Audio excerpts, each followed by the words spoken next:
আসসালামু আলাইকুম। জীবন মানে যুদ্ধ, জন্ম থেকে জ্বলছি আমি মানব সুমন।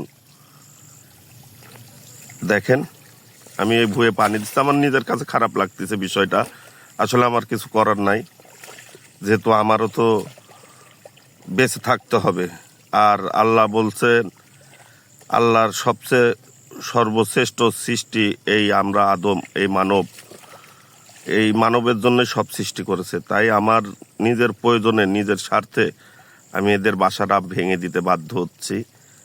এদের ঘর বাড়ি এখন ছেড়ে এরা কোথায় কে যাবে, কে বেঁচে থাকবে না কে মারা যাবে তার ঠিক নাই।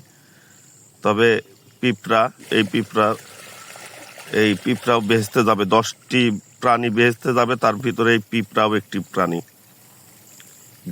যে বেহেশতে যাবে এই মানবের সাথে, আদমের সাথে, আল্লাহর সৃষ্টির সাথে। এই যে দেখেন, আসলে আমি আমার ছোট্ট পরিসরে বুঝি যে মানুষের জীবনে এই যে মানুষের তো বিচার হয় না, বিচার হয় রুহের। মানুষের কোনো বিচার হয় না। মানুষ একটা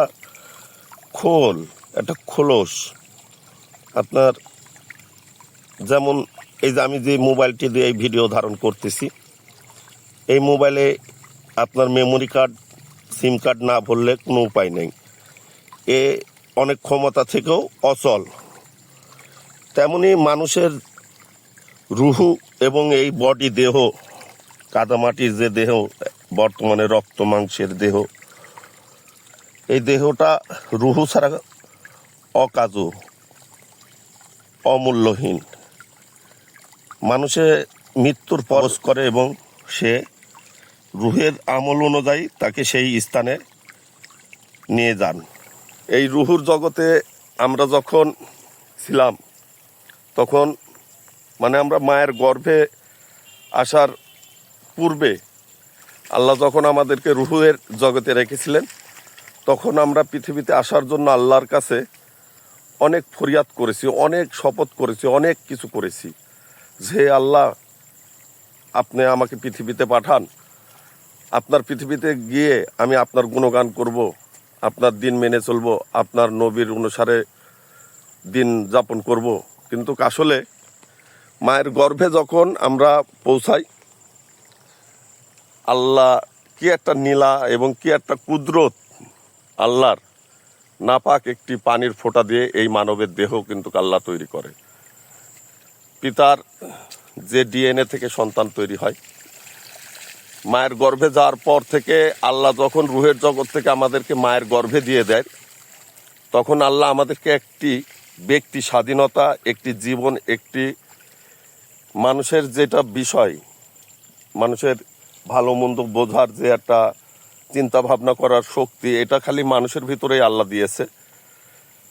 এই ইচ্ছা শক্তির কারণেই আল্লাহ তখন থেকে আমাদেরকে মুক্ত করে দিয়েছে যে, হে আমার সৃষ্টির শ্রেষ্ঠ আদম, হে মানব, তোমাদেরকে আমি ব্যক্তি স্বাধীনতা দিয়ে দিলাম।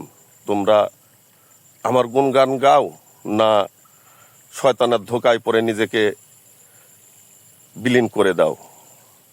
তা আসলে আমরা মৃত্যুবরণ করার পরে আবার সেই রুহের জগতে চলে যাব।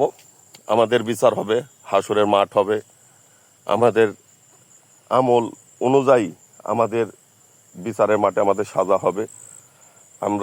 আমাদেরকে যেন আল্লাহ মরার সময়, রুহু কবজ করার সময় জবানে লা ইলাহা ইল্লাল্লাহু মুহাম্মাদুর রাসূলুল্লাহ সাল্লাল্লাহু আলাইহি ওয়াসাল্লাম বলার তৌফিক দান করেন। হে আল্লাহ, পৃথিবীতে যত মুসলমান আছে সকল মুসলমানের জবানে মৃত্যুর সময় তুমি এই কালেমাটা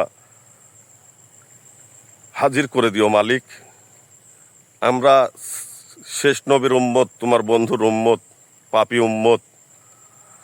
এই পাপী উম্মদের তুমি মাফ করে দিবে তোমার বন্ধুর উসিলায়, ভালোবাসায়। তাই সেই উসিলা ভালোবাসা থেকে আমাদের জবানে যেন লা ইলাহা ইল্লাল্লাহু মুহাম্মাদুর রাসূলুল্লাহ সাল্লাল্লাহু আলাইহি সাল্লামের নামটা জপে আমার এই রুহটা বার হয়। আল্লাহ, তুমি সেই তৌফিক আমার রিজিকে দান করো মালিক, তুমি সেই রিজিক আমাকে দান করো। আমার এই পৃথিবীতে তুমি নেওয়ার টাইমে আমাকে একটু দান করো মালিক, তুমি কর মালিক। লা ইলাহা ইল্লাল্লাহু মুহাম্মাদুর রাসূলুল্লাহ সাল্লাল্লাহু আলাইহি ওয়াসাল্লাম। সবাই ভালো থাকবেন, আল্লাহ হাফেজ।